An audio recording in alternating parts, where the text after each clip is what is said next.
ನಮಸ್ಕಾರ ಬಂಧುಗಳೇ. ನಾನು ಬಾಗಲಕೋಟೆ ಜಿಲ್ಲೆ ಬದಾಮಿ ತಾಲೂಕು ಬೆಂಗಳೂರಿನಲ್ಲಿ ದಾಸರಳ್ಳಿ ಕ್ಷೇತ್ರದ ಕಾರ್ಮಿಕದ ಘಟಕದ ಕಾರ್ಯದರ್ಶಿ ಆಗಿರುತ್ತೇನೆ. ಎಲ್ಲರಿಗೂ ಹೃದಯಪೂರ್ವಕವಾಗಿ ನಮನಗಳನ್ನು. ದಯವಿಟ್ಟು ನನ್ನನ್ನು ಹೇಳುವುದು ಸೇರಿಸ್ಕೊಳ್ಳಿ. ಯಾವ ಪಕ್ಷಕ್ಕೂ ಯಾವ ಓಟನ್ನು ಮಾರಿಕೊಳ್ಳಬೇಡಿ. ಈಗ BBMP ಎಲೆಕ್ಷನ್ ಬಂತು. ಯಾವ ನಿಮ್ಮ ಕ್ಷೇತ್ರದಲ್ಲಿ ಯಾವ ಆಸ್ಪತ್ರೆ ಯಾವ ಕೆಲಸಗಳನ್ನು ಮಾಡಿದ್ದಾರೆ ಅನ್ನೋದು ದಯವಿಟ್ಟು ಕೇಳಿಕೊಳ್ಳಿ. ಜನಗಳು ಓಟು ಹಾಕುವ ಮುನ್ನ ನೀವು ನೋಟನ್ನು ತೆಗೆದುಕೊಳ್ಳಬೇಡಿ, ದಯವಿಟ್ಟು ಹೇಳುತ್ತೇನೆ. ಯಾರಿಗಾಗಿ ಹೆಂಡಕ್ಕಾಗಿ ಕಂಡಕ್ಕಾಗಿ ಓಟನ್ನು ಮಾರಿಕೊಳ್ಳಬೇಡಿ. ನಿಮ್ಮ ನಿಷ್ಠಾವಂತ ಅಧಿಕಾರಿಗೆ ನಿಮ್ಮ ಮತವನ್ನು ಚಲಿಸಿ. ನಿಮ್ಮ ಬೆಂಬಲ ಬೆಲೆಯನ್ನು ಕೊಡುವ ರೈತರಿಗೆ ಹೋರಾಟಕ್ಕೆ ಇರುವರು ಯಾರು ಅನ್ನೋದು ಅವರಿಗೆ ನೋಡಿ ಓಟು ಹಾಕಿ.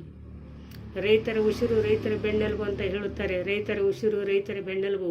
ಇಲೆಕ್ಷನ್ ಮಾಡೋ ಮುಂದೆ ನಮ್ಮ ರೈತರ ಶಾಲಕ್ಕೊಂದು ನಾವು ರೈತರ ಪರವಾಗಿದ್ದೇವರಂತಾರೆ. ಯಾರೂ ಇಲ್ಲ ರೈತರ ಪರವಾಗಿ. ನೀನು ಒಬ್ಬ ದುಡಿಯೋ ರೈತ, ನಿನಗೊಬ್ಬನಿಗೆ ಹೊಟ್ಟೆ ನೋವು ಬಂದರೆ ನೀನು ಒಬ್ಬನೇ ಯಜಮಾನ ತಿಂದರೆ ನಿನ್ನ ಹೊಟ್ಟೆ ನೋವು ಕಡಿಮೆ ಆಗುತ್ತದೆ. ನಾವು ನಂದು ರಾಜಕೀಯ ನಂದು ಈ ಪಕ್ಷ ಅಂತ ಗುದ್ದಾಡಿ ಜೈಲಿನಲ್ಲಿ ಬಿದ್ದಾಗ ಬಿಡಿಸ್ಕೊಂಬರೋರು ಯಾರಿದ್ದಾರಪ್ಪ? ಕೇಳಿಕೊಳ್ಳಿ, ದಯವಿಟ್ಟು ಹೇಳಿಕೊಳ್ಳುತ್ತೇನೆ ಒಂದು ಮಾತು. ಜನಗಳೇ, ಪ್ರೇಕ್ಷಕರೇ, ದಯವಿಟ್ಟು ಕೇಳಿಕೊಳ್ಳಿ. ಯಾವಾಗಲೂ ನಮ್ಮ ಸಮಾಜದಲ್ಲಿ ನಾವು ಸಂವಿಧಾನ ಕೊಟ್ಟಿರೋದಕ್ಕೆ ಸಮಪಾಲು ಸಮಹಕ್ಕು.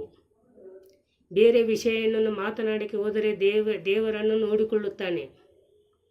ಶ್ರಮದಿಂದ ಶ್ರಮವನ್ನು ಪಡೆದ ರೈತನ ಬೆಂಬಲ ಬೆಲೆ ಕೀಳಕ್ಕೆ ಹೋದರೆ ನಮ್ಮನ್ನು ಅದೇ ರಾಜಕೀಯವರು ಮಟ್ಟ ಹಾಕುತ್ತಾರೆ. ಅದನ್ನು ಎಚ್ಚರಿಸಿಕೊಳ್ಳಿ. ನಮ್ಮ ಸಮಾಜದಲ್ಲಿ ಎಂಥ ಸಮಾಜವೇ ಕೆಟ್ಟಿದೆ ಆಗಿದೆ. ಭೂಮಿ ಕೆಟ್ಟಿಲ್ಲ, ನೀರು ಕೆಟ್ಟಿಲ್ಲ, ಗಾಳಿ ಕೆಟ್ಟಿಲ್ಲ, ನಾವೇ ಮನಸ್ಸು ಕೆಟ್ಟಿದ್ದೆ. ಯಾವುದು ಕೆಟ್ಟಿಲ್ಲ, ದಯವಿಟ್ಟು ಜನಗಳೇ ಎಚ್ಚರಿಸ್ಕೊಳ್ಳಿ. ನಿಮ್ಮ ಊರಿನಲ್ಲಿ ಸರ್ಕಾರಿ ಶಾಲೆಗಳನ್ನು ಸುಧಾರಣೆ ಮಾಡಿದವರು ಕೇಳಿ. ಯಾರು MLAಗಳು MP ಗಳು ಮಾಡ್ತಾ ಇಲ್ಲ. ಅದನ್ನು ಹೇಳಿದರೆ ಯಾವನೂ ಮಾಡಲ್ಲ.